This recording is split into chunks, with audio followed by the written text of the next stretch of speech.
Now, before everybody gets mad and upset because of the title of this video, just understand that this isn't a video knocking or bashing Penei Sewell at all. I think he's an excellent player. I think he's a very good offensive lineman. But when I watched this film, man, I got so bored, and it was to the point where I was frustrated because he's really that good. I tried to find holes in this game. I tried to nitpick and pick them apart, but I just couldn't find anything. And I'm not that guy that's going to nitpick every little detail of what a player is doing out there on the field. I just don't do that. I understand the ebbs and flows of the game. I understand what happens in the game. Guys make mistakes. Guys get beat occasionally, stuff like that. But even watching Penei Sewell, I really couldn't do that if I wanted to, though, because he's just that consistently good in the most boring way possible. He doesn't make a ton of mistakes. He's generally in good position. And watching the film, it's clear to see why people consider him the top offensive tackle coming out. Now, first of all, in pass protection, he's a very fluid athlete for his size. And when I'm watching offensive linemen, I'm no offensive lineman guru. I'm not going to break down the kick step and kick slide and all that stuff. I'm just not getting into that. Didn't play offensive line, didn't coach offensive line. I'm going to let other people do that. I look at how people move, though, out there on the field. As an offensive tackle, you're typically going to be up against the edge guys, and those guys are obviously the best athletes on the defensive line. Those guys are getting more and more athletic every year. Teams are looking for those athletes more and more, and as an offensive tackle, you have to be prepared for that, and you have to be athletic enough to be able to handle those guys on the edge, and I think Penei Sewell is a good enough athlete to do so. Watching this guy in pass pro, man, it's like a thing of beauty. He's a very fluid athlete. He moves well laterally, and rarely do you see him getting beat just off the edge, guys just running around him. And another thing that stands out to me is that he's never out of position. He's never out of control as a pass protector. And I think a big part of that is that he knows that he doesn't have to be. He doesn't have to overset. He doesn't have to play heavy in the inside because he fears that an edge rusher is going to set him up outside and come back inside. He doesn't have to do any of that because of his athleticism, because if a defensive lineman does get a jump on him, he's good enough to recover. So he's never lunging. He's never out of control. He's never out of position in pass protection. Another thing that stands out to me is how well he diagnoses movement on the defensive line. So any type of twist, any type of stunts or games that the defensive line has going on, that stuff doesn't faze Penei Sewell. Like I said before, he's a good enough athlete, so he's going to move his feet well and be able to recover and get in position to block guys. That's a given. But also, you can tell that he's a student of the game.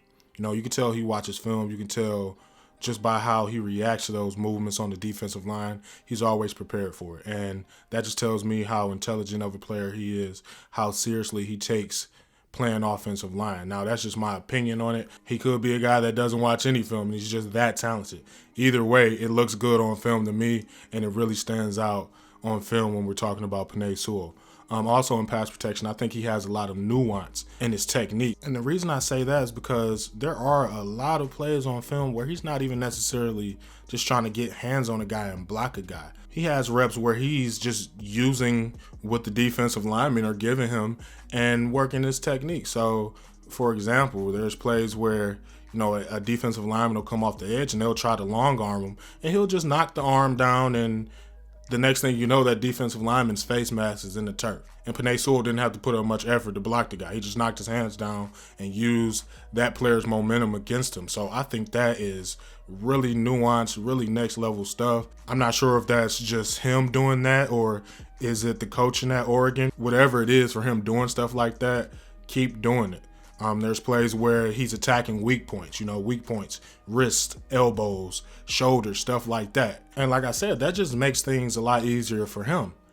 Why am I going to block a guy that's, undisciplined in his pass rush and he's out of control when I can just use what he's doing against him? He's going to come with a long arm. I can anticipate it. Well, I'm just going to knock your arms down, get you off balance, and then put your face mask in the dirt. So things like that, the little details, the little nuance, and his technique as a pass protector really stand out to me. I think whatever Oregon is doing out there, coaching-wise, they need to keep doing it because it's working. Now, looking at Penei Sewell, looking at his body type, he doesn't look like a humongous type of guy. And I guess me just looking at that, I anticipated him not being as good in the run game. But I was entirely wrong about that. This dude is a mauler in the run game. He's strong as hell. He strikes really well. He plays with great leverage, and he can just move bodies out of the way. To go along with that, like I mentioned before, he is a tremendous athlete. So on those combo blocks, he can get movement at the first level, and he's athletic enough to get to the second level and contain linebackers that are scraping, that are trying to fill their gaps. Also, that athleticism allows him to be really good on pulls. So if he's running some type of tackle wrap play, man, he can really get going on his pull and get to where he needs to be very effectively. So that just opens up a little bit more for your run game when you have tackles that can do that. Also, he can get out on the screen, get out in the screen game, and he's able to handle himself in open space.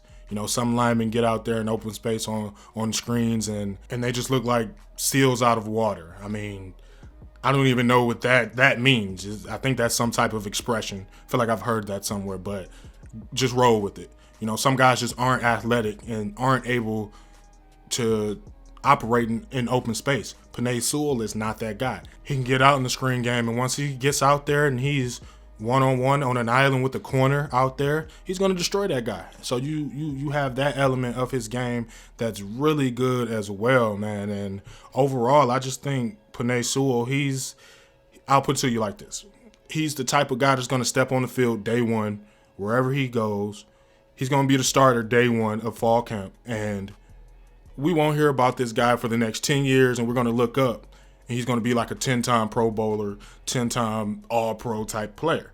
Now, like I said before, watching him on film was boring to me. I'm not an offensive line guy. If you're an offensive line guy, you're probably excited watching Penei Sewell because he's so good and he can do so much. I'm a receiver at heart. I like watching those guys. But, Penei Sewell, he's just consistently good. Nothing flashy out there. Nothing flashy. He just brings his lunch pail and he just goes to work. And that's what I like most about him. In my opinion, pound for pound, he might be the safest pick in this draft. If you're a team that needs a tackle, if you need that guy, then, he's sitting right there. He's going to be available. I've seen a couple mocks where he's fallen in a little bit, and I just don't think that's going to happen. I don't think he's going to fall outside of the top 5, folks. And if I'm a team like the Cincinnati Bengals and I'm sitting there at number 4, especially considering what happened to Joe Burrow last season, if I'm sitting there at number 4 and I don't strongly consider taking this guy, then I might be committing like some type of malpractice because he's that good. He's a guy you can sit. He's a guy that you can put in there and just forget about him, and you just know he's going to always be consistently good. Now, I try to stay away from making definitive statements about a guy's career because it's the NFL. Typically, guys don't last long. Your career could be over just like that. But I feel confident in saying that Penei Sewell is going to be a really good player for a very long time.